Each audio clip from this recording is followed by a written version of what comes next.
There you go. Welcome, everybody, to Decision Making Embodied. This is a podcast brought by Next Level Embodiment, the self empowerment, self mastery framework for high level decision makers like you who want to tap into their unlimited power to thrive, to win, to impact, in spite of all external, social, cultural, religious circumstances. Next Level Embodiment is all about embodying decisions that lead you towards your level next level by next level, practicing deep presence, cultivating unlimited vitality levels, and establishing that unshakable integrity that the world needs, really. So it's hosted by myself, Ayrton, and our guests are thought leaders, influencers, powerhouses, wonderful and embodied human beings who share their experiences and stories of handling tough choices, high pressure decision making situations, and navigating through real life challenges. Today, in this episode, as a way shower to our next level, we have Libier Sandoval. She is a burnout and recovery and empowerment coach. She helps high achieving moms, entrepreneurs suffering from burnout to reconnect with themselves truly with a holistic approach so that they can work less and enjoy more family time with the power of self love. Let me say that she is great at her craft. This is why I wanted her on so desperately. And it took so long for us to get on this conversation. So I'm truly excited to have her on. She's also a certified trauma healing and spiritual psychology coach. So, take a deep breath, bring up your notebook, take what you need, open up to receive the great wisdom and knowledge that this woman is able to bring on stage. And for us, Libier, welcome. Welcome with us. How are you feeling today? What are you bringing on and what's present with Hi, you? Ayrton. Thank you so much for Hi. having me today. It's an honor Absolutely. to finally be here. Oh yes, absolutely. And look, you're shining already. I want to bring your light um real deep into the darkness that sometimes stops us from seeing what it takes to Yes, embody a decision when we come to yes. make a decision, right? So, the very first question that I'd love to bring light with is who have you chosen to be in life? Or, like, in terms of a choice, right? Who are In you? terms of a choice, who am Yes, I? Who am yes. I, and who have I chosen to To embody? Wow, yes, powerful Olivia. question to start with. Ayrton, you're pushing my buttons. So let's start by saying that I got here through a live roller coaster. You know how life sometimes just you have one plan, you think you have everything figured out, but then life switches everything for you. Starts like put you on a roller coaster and you go up and down, like really, really, really low, low, low, low, low, and then you find yourself going up, upwards on a spiral and back again, and then everything settles down. And in that roller coaster, many things happen. They do. You know, yes. So I'm a serial entrepreneur.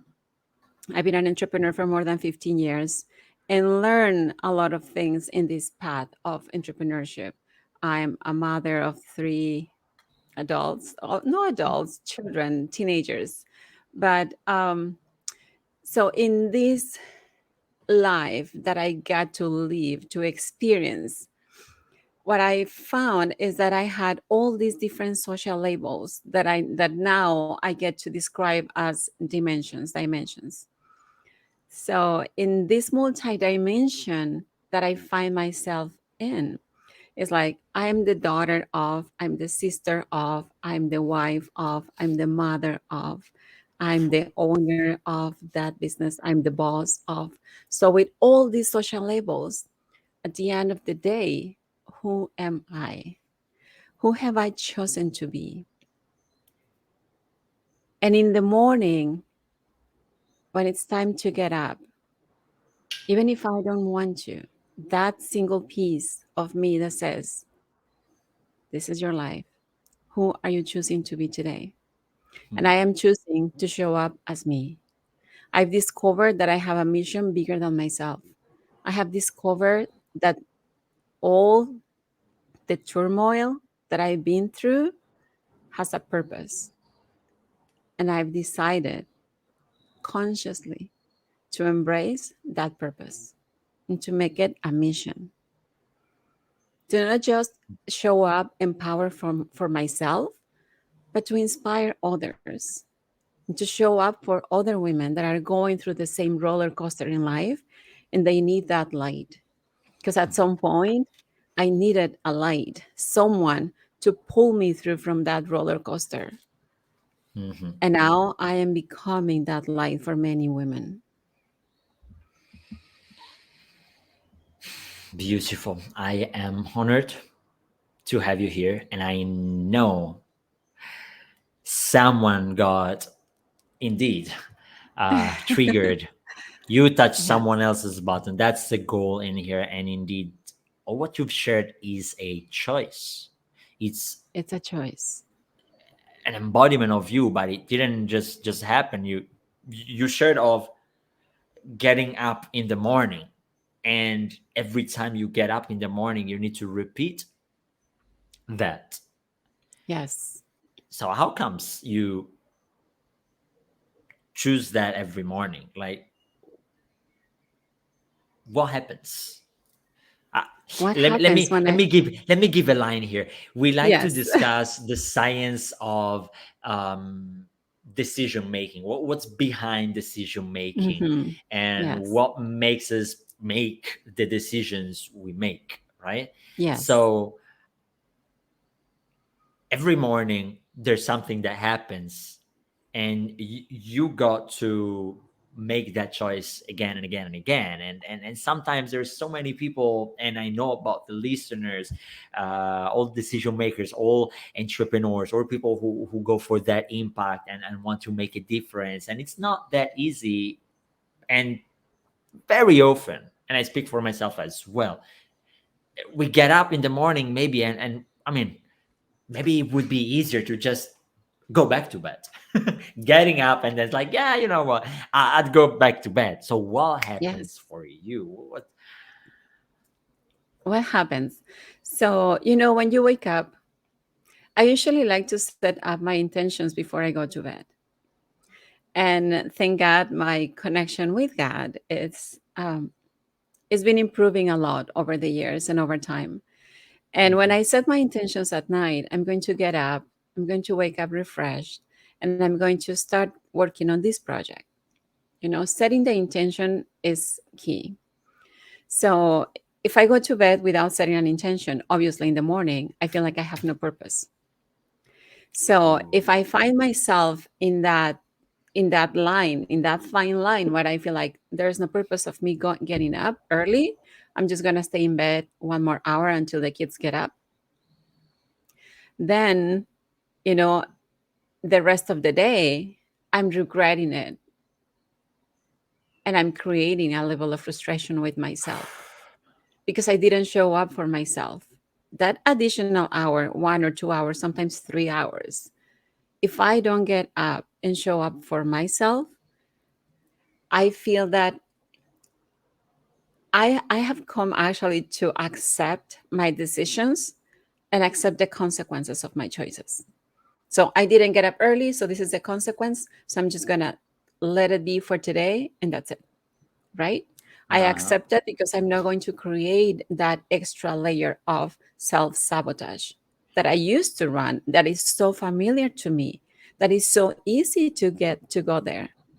So on the days that I do, most of the days, it's like, okay, I know my bed is so comfortable. My eyes can still rest for a few more minutes. Oh my God. if I don't do this, what happens? Right? I know it's hard, but Hmm. think of the good stuff that you're gonna get done and just get up and do it. And then I just, grab the courage. You have to grab, you know, that That courage. courage. You have to Hmm. build it up within yourself.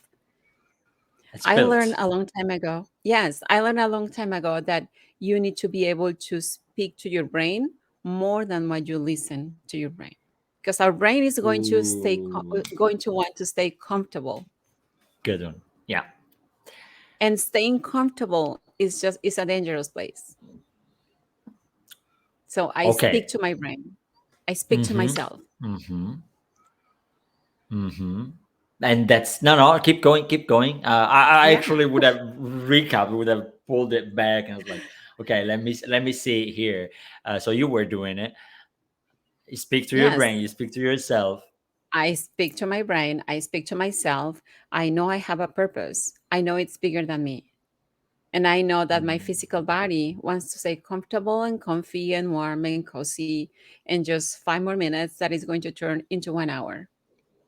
Hmm. And that fraction of a second, when the courage builds up and just bring back up from the bed, makes a difference in your day.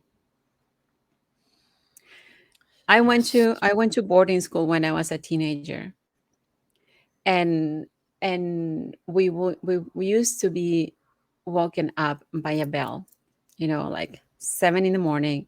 You wait, the bell rings, and you have to get up. It was not 7. 7 was late. 7, you have to be at mass already. So it was like 6.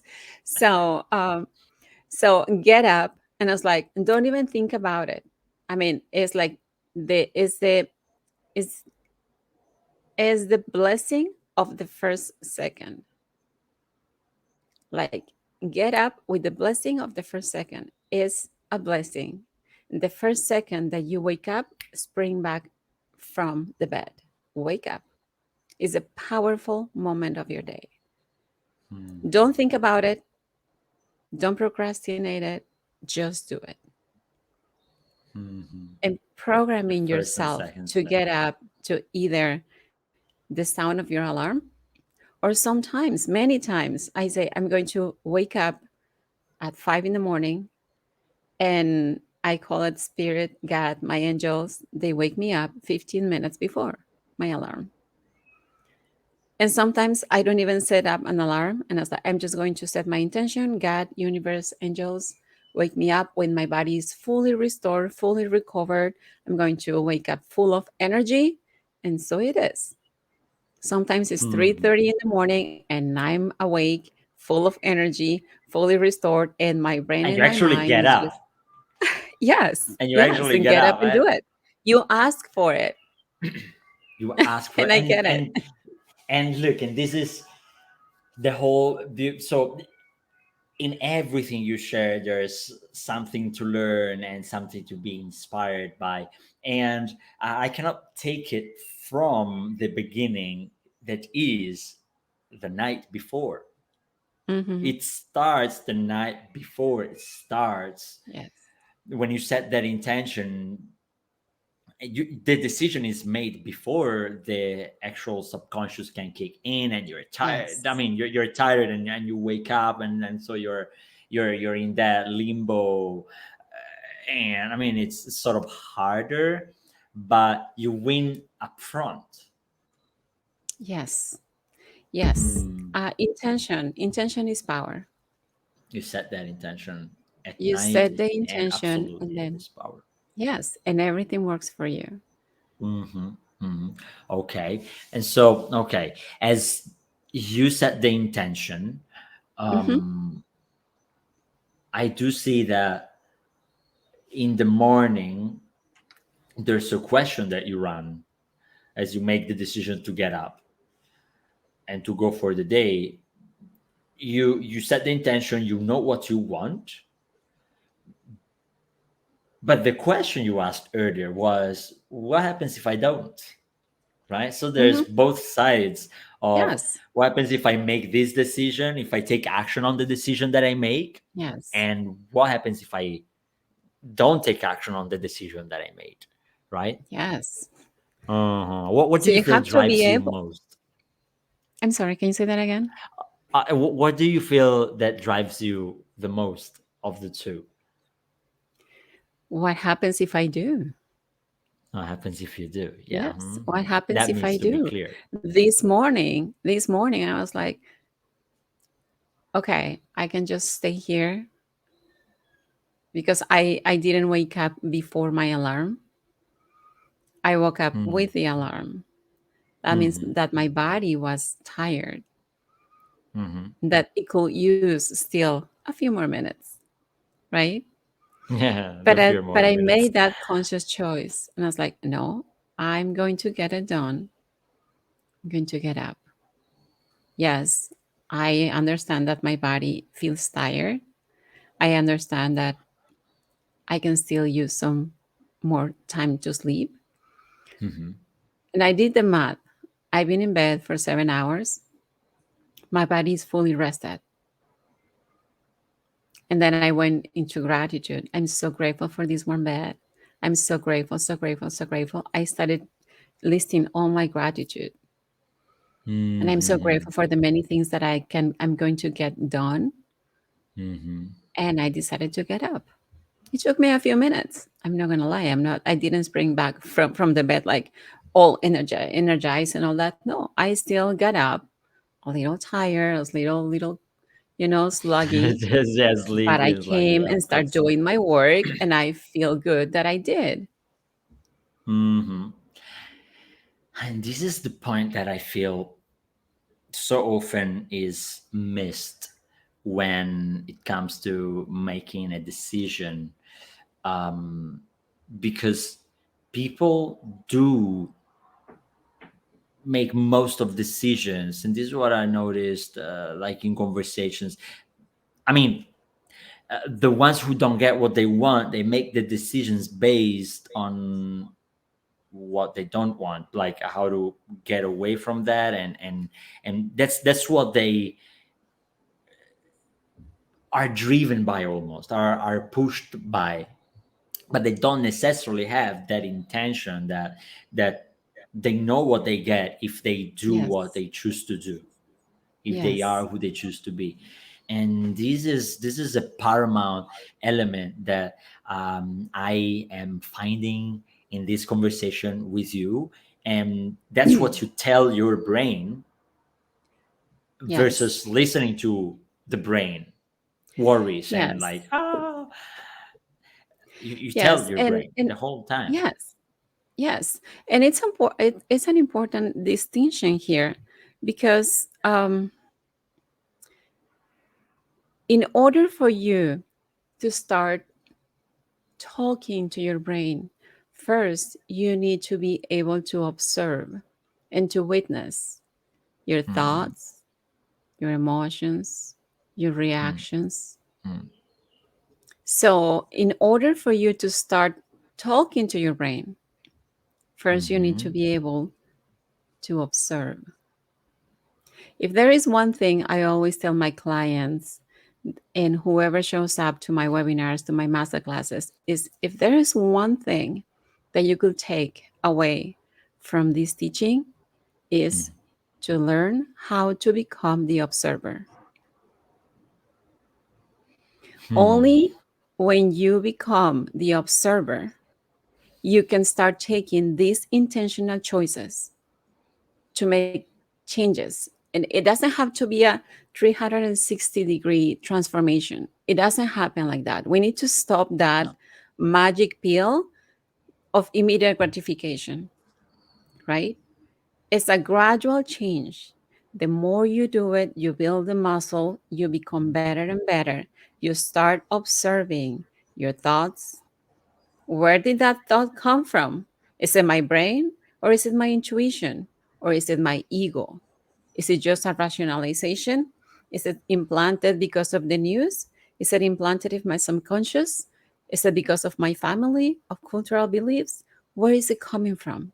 So once you start becoming the observer, you can discern, and then you are in a position of start making conscious choices. I love it. I love how you put it. This observation, you know how this next level embodiment frameworks build, like it has this deep presence and self-awareness as the first piece, because nothing can truly happen without it. Yes.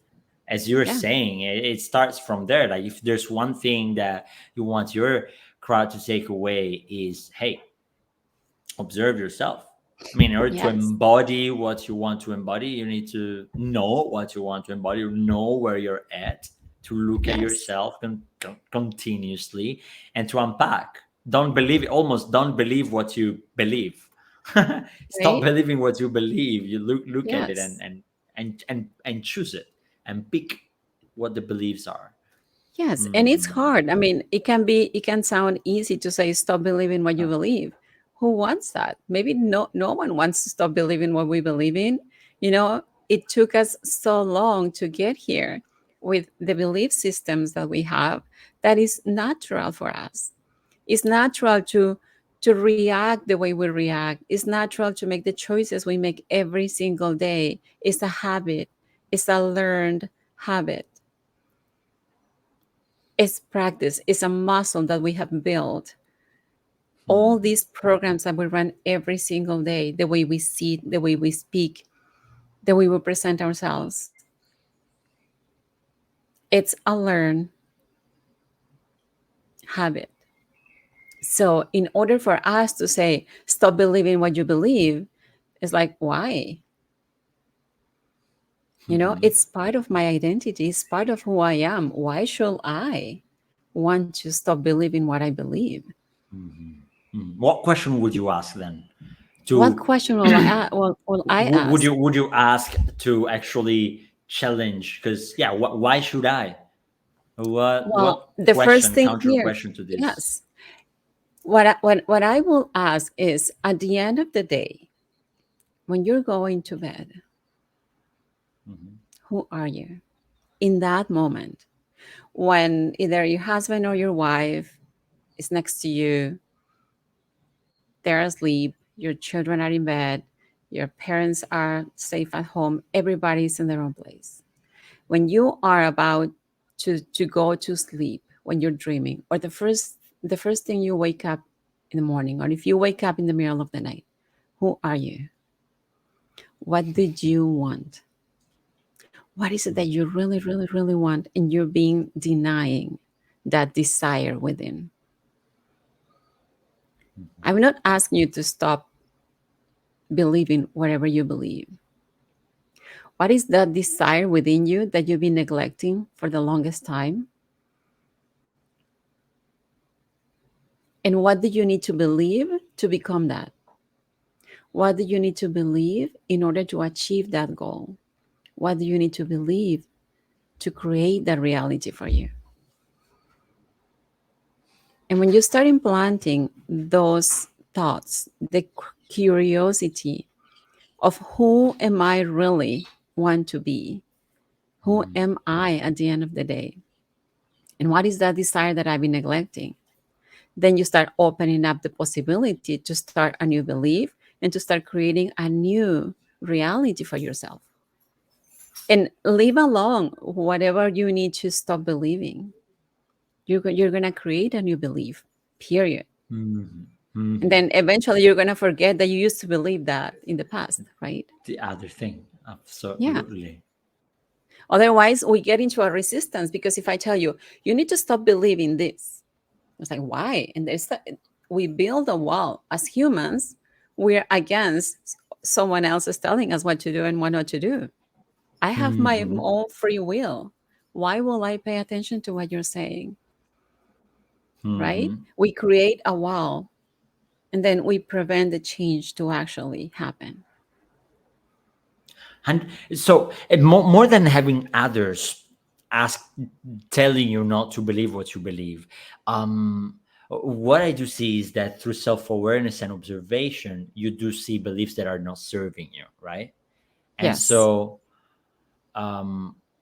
And so at that point, if I and this is of course like what I do see that's kind of happening within me. If I see something that I don't like, quote unquote, that doesn't serve me within me, I kind of move towards making the decision, therefore reside that thing that doesn't serve me, and decide for Hmm. something new. And there's Yes.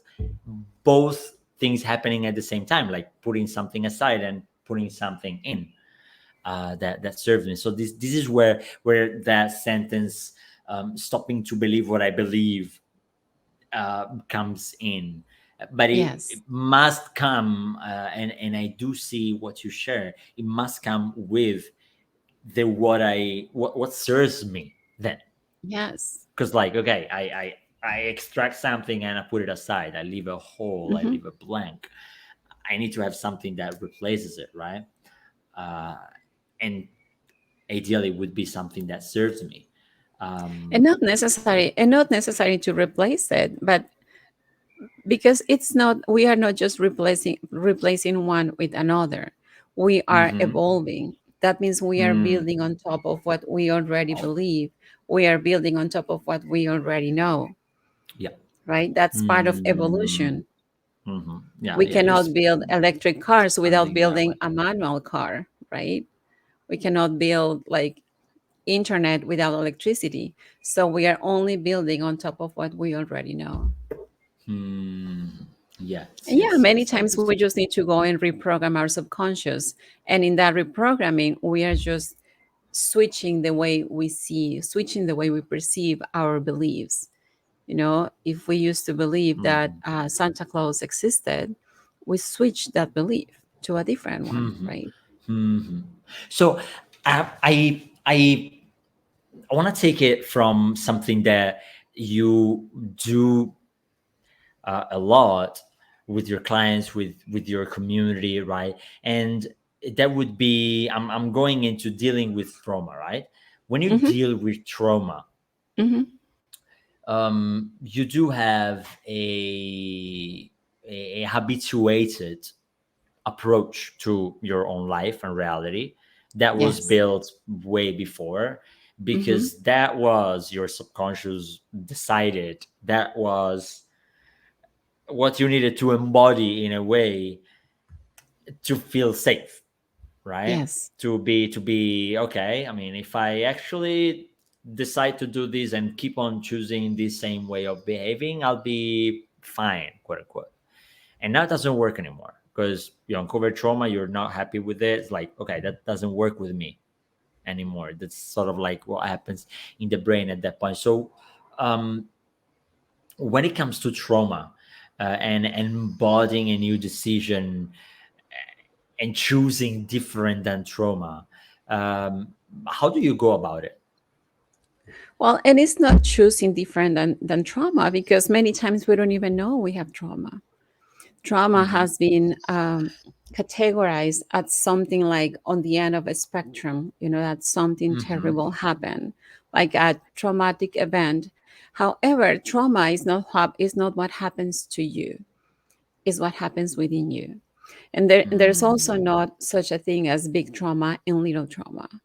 You know, All a right. Okay, traumatic this is event interesting. is what happens within you and can be as little as implanted when you were 5 years old playing on the playground and you wanted to play with a group of kids, just join that group and they rejected you and say, no, you're not tall enough to go into this swing. And they Hmm. push you around. And then in that moment, there was a belief implanted in your brain. And that is called trauma. Because then now Hmm. you feel less than, not adequate. You have to prove yourself. I cannot have meaningful friends. And then Hmm. you start running all these different programs through your life. And as an adult, it's like, why can't I have meaningful friends? Why do I have to continue proving myself? Why do I feel that I don't belong? And then as adults, we continue running the same program that we learned when we were 5 years old. And that was, that is something that I see time and time again when I work with my clients and we go into subconscious reprogramming and trauma healing. You know, little things that we can consider like meaningless, but are actually super powerful. So Mm. reframing Can you give this, some example of yes, these little things? yes, of course. I mean, that example, that kids playing in the playground. Okay, so let's say last week I had a Yes. session with a client, and she was going through this. She's going through some challenges with money. She's feeling that she always have to suffer to get money, like she has to work so hard to get money, like she doesn't feel seen in her job.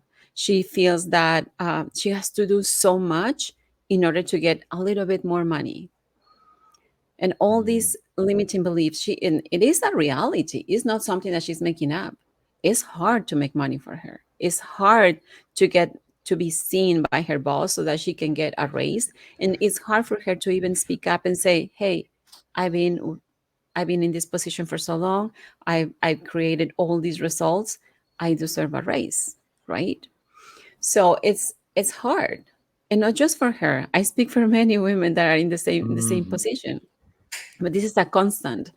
And then we went into an E4 trauma session with her, and turns out that she had a limiting belief from when her mom passed away. And it was a beautiful session because she created this belief that her mom passed away because they didn't have money. They didn't have money to get access to healthcare.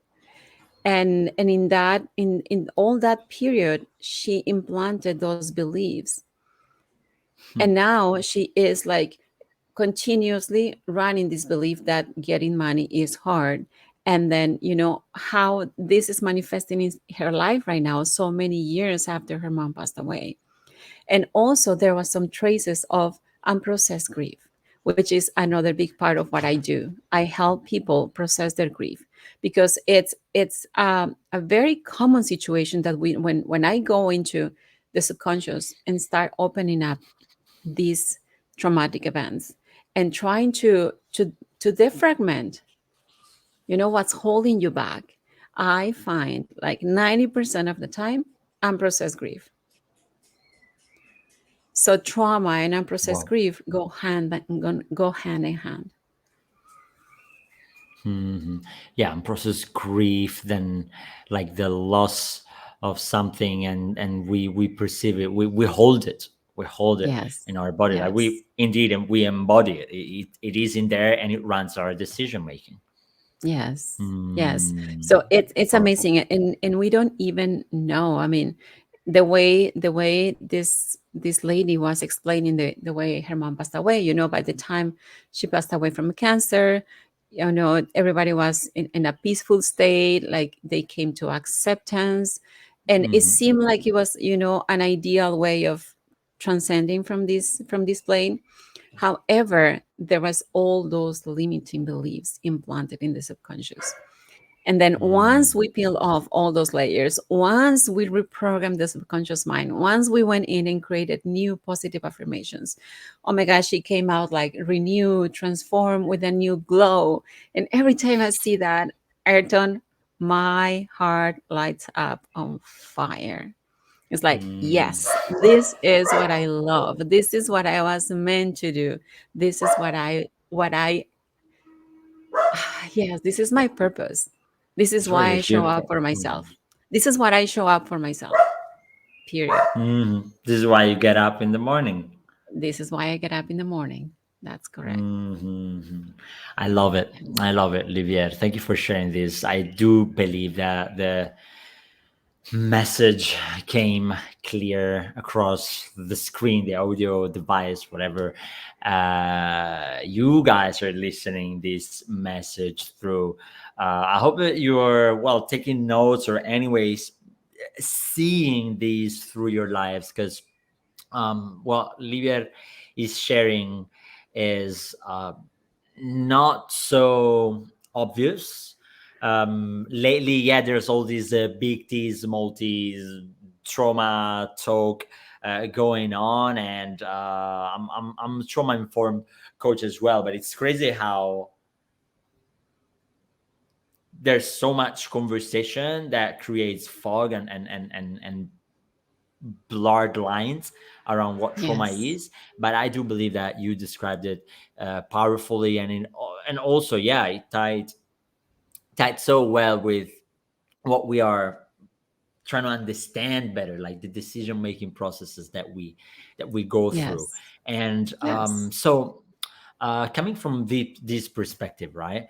Because we're way showers in a way. We're leading the way through our own understanding and processing and elevating for others. As we spoke to how our subconscious can start running the show because of what happened in the past, I am pretty sure that you have made some decisions in your past that you definitely maybe you don't regret them now. You're a beautiful conscious being, and you probably did what it needed to be done so that you don't regret it anymore. But pretty sure thing is Yes. that you regretted some decisions that you made. Yes. So can you share of the first one that comes to your mind, one decision that you actually regretted a lot making, and how you went through it? Like, what was your process of them maybe repairing to it? So what happened with that decision? Yes. Well, the one thing I regret a lot is not having started earlier. I Mm, started listening to this mission, to this voice of my purpose. mhm, Since I was little, I knew I had a mission. Since I was little, I knew I heard that voice over and over telling me, you're going to do this, you're going to do that. But I didn't believe it.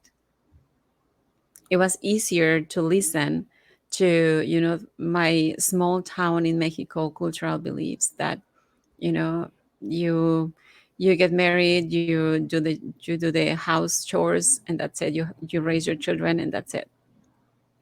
So I I started having a spiritual awakening, if you want to call it, listening to this voice since I was 12, 13. And I learned to mute it. So I think that's the one thing that I can regret the most, muting it for a long time. mhm, Because right. if I had started earlier, you know, I don't know. I don't know. And you said it right. I mean, it's not that I regret it.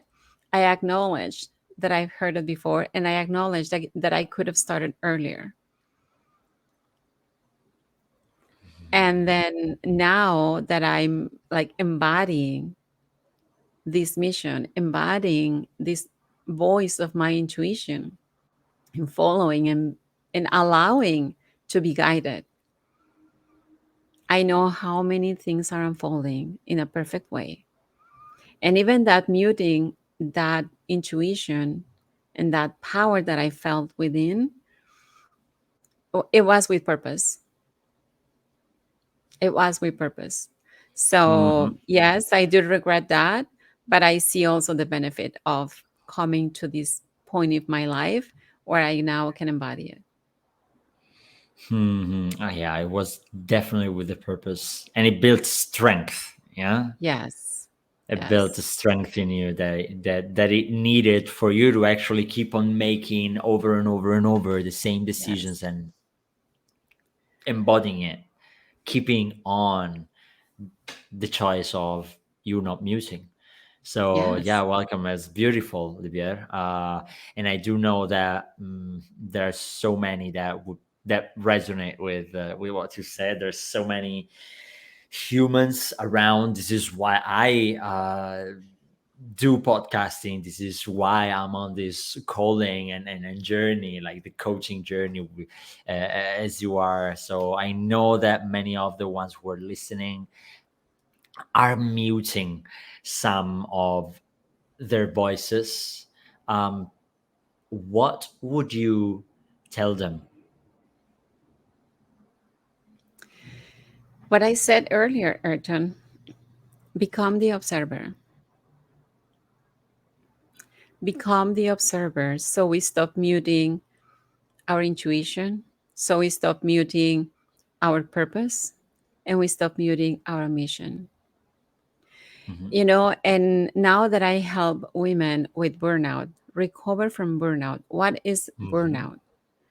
Mm-hmm. Burnout in society now has been seen as is the company's responsibility to prevent burnout, Hmm. but at Good the end topic. of the day, burnout is again this multidimensional spectrum, of constant. We are human beings, and human beings are not just linear. We have a mind, a body, a spirit, and we interact in this multidimension. We are the parents, we are the wives, we are the spouses, we are the friends, we are all these multidimensions. And we get to interact at different levels. So when burnout occurs, it's because there is a disconnection, because we are trying to solve everything just from our mind, from our logical mind. And at some point, we don't have the bandwidth to continue making these logical decisions. That's when we need to start applying tools and strategies to come back to your center and feel aligned and start making these conscious choices rather than just continue stumbling upon our own decisions, logical, rational decisions. We need to remove the logical, rational decision, come back to our center, connect our body, mind, and spirit as one so that we can continue in life. And that's what I do with my burnout recovery program. I Mm-hmm. help women, mom entrepreneurs, high achieving mom entrepreneurs that have tried everything. When my clients come to work with me, they are not newbies because these are smart women, powerful women. They are making money. They have successful businesses. They have a family. They have the income. They have all the resources, and they are so smart that it's not the first choice. They read books, they listen to podcasts, they go to conferences, they are educated, they go to therapy, but still there is something missing, Ayrton. And the key ingredient here is finding themselves again. And that's what I help them to do with my program. Mm-hmm. Finding themselves again, connecting with that center, connecting with that intuition, becoming the observer, and knowing what is the next decision, the next aligned decision. But once you Mm-hmm. connect all your multidimensional being in a holistic way, mind, body, and spirit, once you start connecting again, like the layers of burnout, you start observing it. You start observing how they dissolve because we stop putting meaning around it. Yeah. Yeah, the layers. Yeah, I love how you're putting them as layers in the end, Yes. because you start seeing the different actions that you keep on doing, the different thoughts or words that you keep on saying and thinking. So it's like at that point you truly understand what those layers are. And um, yeah, coming from what you're sharing about the work you do uh, with your community, with the women that you help, that is, I mean, simplicity in some other word. It's Yes. bringing them back to the simplicity of like, apart from all the rest and outside, and as you said, there's, it's not really the corporate responsibility to deal with burnout. It's our individual responsibility to Yes. deal with. Of course, the corporate is the one that gives you the Yes, workload, of so the course. corporate can do something Yes. and diminish the workload, send you Yes. on a retreat, Yes. and still it's your responsibility to look within, because the company can turn your Yes. look inward. You have to do Yes, it. because at the end of the day, That's the it's not decision what you do. happens outside of you, it's what happens within you. Yeah, yeah. So Hmm. once again, Hmm. become the observer. Once you start becoming the observer, then you start gaining, you start like actually winning the battle against burnout. You Mm, start and when recovering yourself, start recovering that identity that is lost within you. Because when you mm, really, really, really, really, really want something, it's just to feel like yourself again. yeah, yeah, you stop here. You start hearing eventually that voice that you muted, right? Yes. You Mm-hmm. muted that voice for so long, you're not hearing it anymore. But as long, I mean, when you actually start lowering the loud noise of the outer world, you can make decisions that are based on that inner authority, or on the inner self. Yeah, this is beautiful. This is very powerful. So you women decision makers, and I don't know if you take on men, but I'm pretty sure that someone has resonated with what you shared, Libier. uh, if anyone here resonated with Libier, please just connect with her. And I mean, this is very powerful. The way you approach it, it's yeah, it's simplifying and bringing it down to what truly is needed. That state of presence, embodied and cultivated in a way that becomes Yes. habitual. Yes. Um, lovely, lovely, lovely. So speaking of making decisions that are present, right? And bringing it on to the fun of the conversation, as I like to bring it onto the fun of the conversation. There's one question, Mm-hmm. preliminary question. What is your favorite food, Livia? Oh, my Uh, favorite food. Well, didn't I see am that coming. Mexican. Yes, well, I Okay, am Mexican.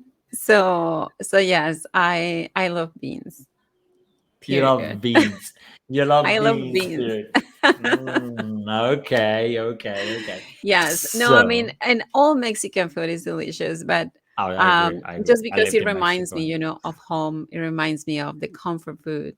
Yes, that we grew up eating that. Mm, So even though I no, like, okay. yeah.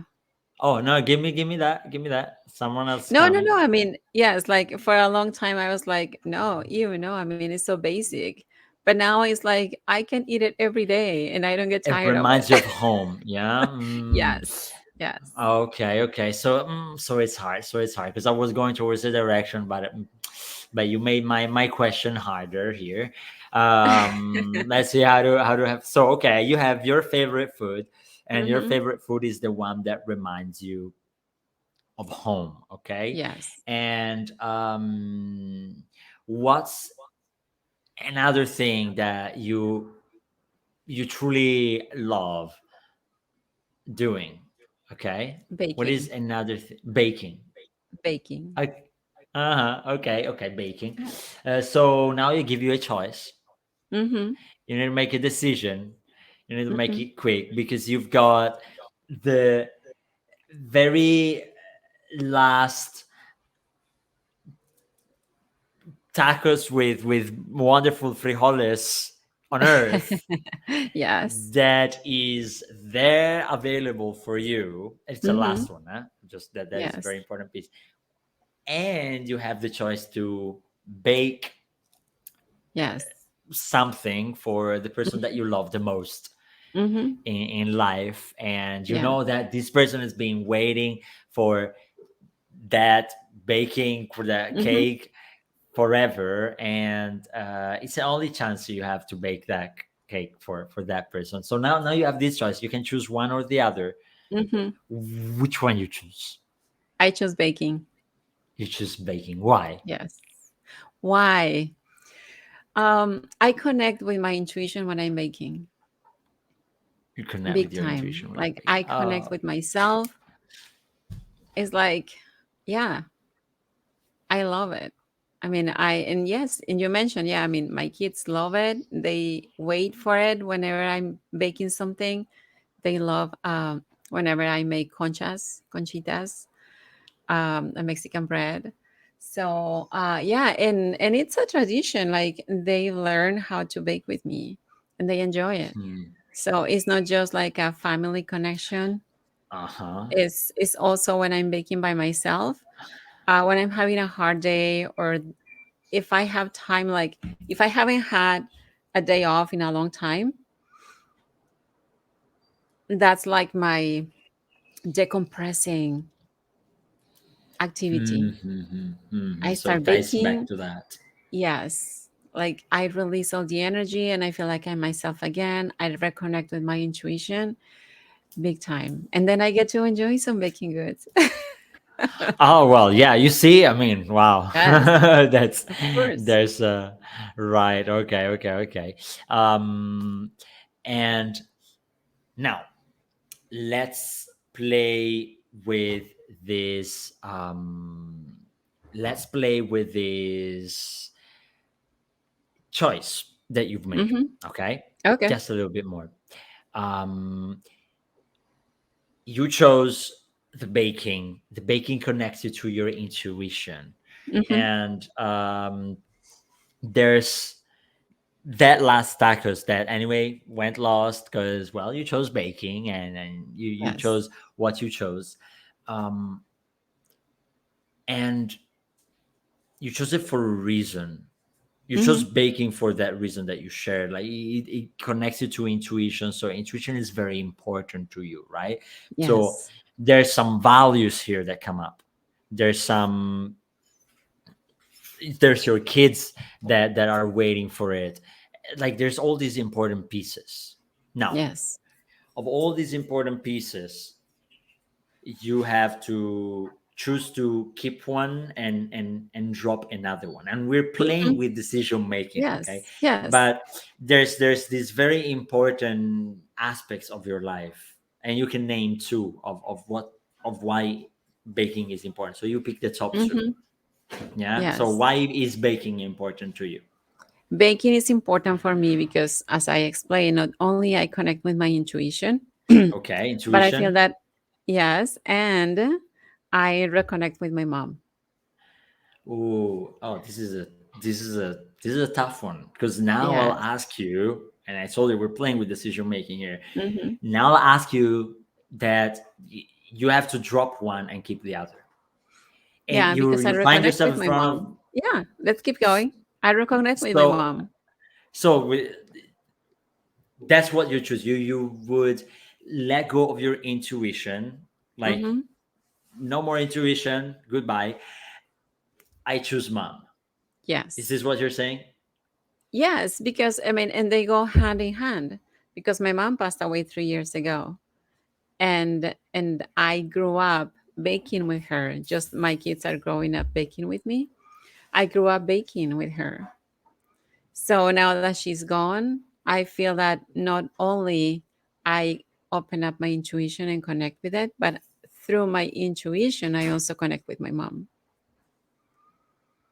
All right, all right. Yeah, it's getting intricate, more than what I would expected. I would have expected. It's Yes. beautiful. Okay, okay, okay, okay. Well, so the reason why I'm getting you to pick on things here Yes. is Hmm. because um, it's really our decision making process. It's really kind of personal, right? There's Yes. never right or wrong decision, Hmm. and we choose to embody who we choose to embody.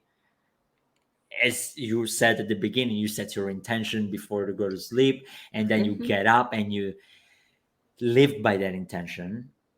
So what I wanted to make make proof of is that you could keep tapping on what was the most valuable thing to you. And you said that you, by connecting to your mom, you connect also to intuition, or Hmm. intuition connected to your mom. So it's really Intuition like, connects to my mom. Yes. And it's sad, mm, once again, I learned that I connected with my intuition when I first moved here to the United States from Mexico. because I knew how to cook. I grew up cooking for my big family. So, but many things I couldn't remember how to make. Or when I was cooking, I didn't have all the ingredients. What can I substitute this with?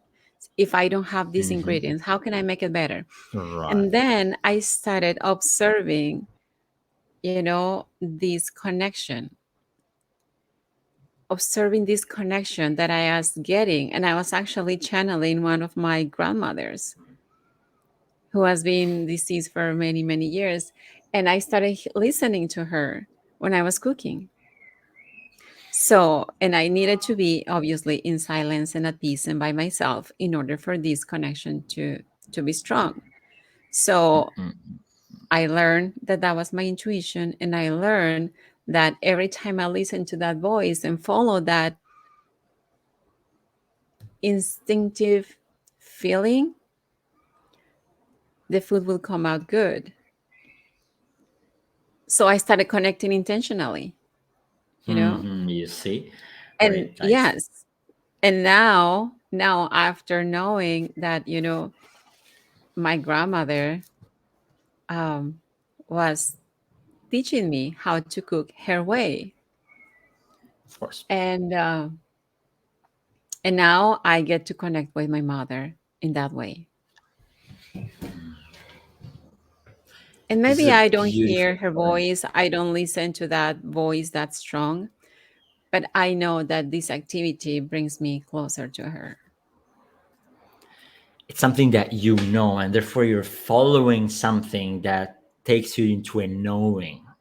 Yes, And that's why you make these decisions, right? yes, And I bet this decision makes you feel good. yes. Yeah. This Mhm. is what this is what I wanted out of the fun of the first question, but what I kind of started sifting through in the process indeed of decision making. Mhm. And the way you are embodying a life that makes you feel good. Indeed, when you Yes. chose was like your favorite thing, your like the very last meal and the very last dish available on earth of frijoles, of beans, and and baking that you can eventually do any other time. You pick the baking because Yes. it's good for you, for your life. And this is what I call decision making embodied. It's Yes. making decisions that feel good, Yes. and you're doing it. So this is what I wanted almost to prove our audience that you are a an embodied decision maker. You everyone Yes. listeners, uh you have listened to Libier Sandoval in her graciousness. This was a fun conversation. There's a last question that I have for you. Actually, those are two Mhm. questions. One is uh, if on top of the observing oneself, you have another couple of pieces that you believe are paramount when it comes to living an embodied life, a life that Yes. matters, and Mhm. make decisions that are Yes. leading towards that direction. What would those be? Self-love. Nice one. Self-love, but at another level, a deep level. Ooh. Like self-love has been like, to me, when I was going through all my roller coaster, if someone will come up to me and say, practice self-love, here's this bubble bath, this bath bomb, or this face Mm-hmm. mask, or try this concealer for your, under eyes. It's like, yes, it's part, but it's just like external. That's just like, like when you have a beautiful house and you keep on putting things outside, and more flowers and more planters, and you change the color on the outside and it's impeccable clean and all have all these little details to make it look like the best house of the block. It's the most beautiful Mm-hmm. house Mm-hmm. on the block. Mm-hmm. But the moment you open up the door, it's dark, it's dusty, it's messy, it's clutter. Mm-hmm. You cannot step in because it's so dark and messy and unorganized. So self love is taking a look within, is going back within. And that's exactly what I teach on my burnout recovery. Like, let's forget about the cheesy self love. Let's Mm-hmm. go back to tough self love because that's when you talk to yourself. That's like when you are a mother, sometimes you need to apply tough love to your children. I love you, but I have to be firm with you sometimes. Same thing with yourself. Show yourself some tough self love and go to that dark place inside and start putting things in order. So the best, so that you can start nourishing the best relationship you will ever have. Mm-hmm. Ayrton, when I saw my mom passed away from cancer, I observed that she was just like closing everyone out. She was not pushing everyone, but she was just going within. She got lost in her thoughts. She got lost in her, like, I could see her that she was like making amends with herself. So if we can start making amends with ourselves, the moment we go to bed at night or the moment we go, we depart this earth, if we are at peace with ourselves, with our choices, and we are able to love ourselves unconditionally, regardless of the choices we made, good or bad, consequences or not, we are applying self love. Mm-hmm. Yeah. We focus a lot on making our relationships work, making the relationship with my husband work, making the relationship with my children, making the relationship with the business partners, making the relationship with, with your boss in your workplace, with your friends. We are trying so hard to make everything work. The one relationship that is going to stay with you until the end of your life is the relationship with yourself. So self love is a key ingredient. Hmm. I love it. Everyone hears it. Yes. I heard you. I would actually take this one because this one feels expansive and comprehensive enough not to have two more, but this one more together with self-observation that is definitely Yes. very required ingredient to love yourself. Yes. um, well, thank you, Libier. Thank you for um, having me. absolutely, absolutely. And where can people find you? I'm mostly on Instagram. I mean, I'm present on all social media platforms right now. I'm on Twitter, I'm on LinkedIn, Instagram, and Facebook. But I'm Mhm. usually hanging out on Instagram. So You're I do usually have a got it. live show on Thursdays where I interview mom entrepreneurs, and I try to be on stories for the most part. But yes, you can find me on Instagram and other social media platforms as I am Libier Sandoval. And Mhm. yeah, and you can go to my website at libiersandoval.com. And then right now, I have, if you're suffering with burnout and you want to start applying these self love concepts, moving it into tough self love, I have a free guide to tell you just how to do that. Mhm. Oh, wonderful. And you'll Yes. find that in the description of the podcast. So, Livier, thank you again. And you, everyone, don't hold back from reaching out. She's there. I am Libier Sandoval on Instagram and every other platform, but Instagram. you'll find her. Yes. You'll find her. I'm pretty sure you guys are Yes. resourceful and decision makers and impact oriented human beings that I love so much. So may the mission that your soul has signed you up for on this planet, in this human experience, be embodied. Make the decisions that you gotta make. You know you're collecting tools here with me in decision making embodied, and with our guests like Libier, phenomenal humans on this planet. Make good use of them. And for today, I can only say stay unlimited and see you the next time. So I see you too, Libier. Thank you, And Arden. till the I'll see you next one. soon.